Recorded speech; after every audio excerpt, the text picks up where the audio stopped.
No exercício 15, uma pessoa inicia uma viagem e na metade desse percurso ela dirige a 60 km por hora e na segunda metade ela vai a 120. Qual a velocidade média na viagem?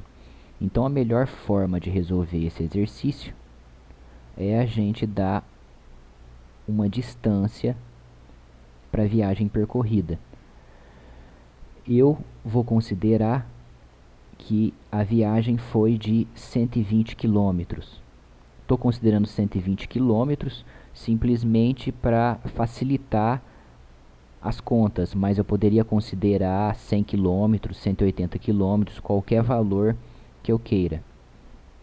No final do exercício vai ser mais fácil de entender por que eu considerei 120 km.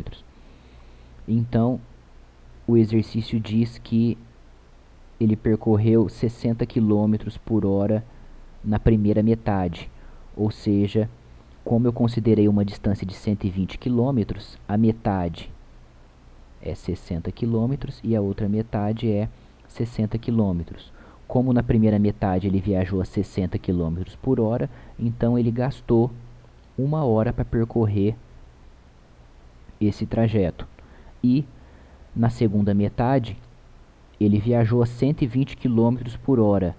Como a outra metade é 60 km e ele viajou a uma velocidade de 120, onde 120 é o dobro da distância, ou seja, a velocidade e a distância são grandezas inversamente proporcionais, aqui, em vez dele gastar 1 hora, ele gastou meia hora para percorrer esses 60 km. Então, agora para a gente calcular a velocidade média, é dado como sendo ΔS dividido por ΔT, onde ΔS é espaço final menos inicial, espaço final é 120, espaço inicial vamos considerar como sendo 0, 120 menos 0 me dá 120, dividido por tempo final menos tempo inicial. O tempo inicial a gente pode considerar 0 e o tempo final é 1 hora mais meia hora, ou seja, 1 mais meio é igual a 3 sobre 2.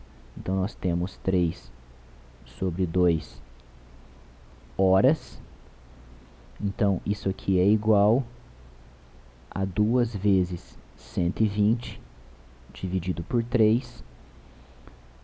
2 vezes 120, 240 dividido por 3, e isso aqui é 80. Ou seja, a minha velocidade média é de 80 km por hora.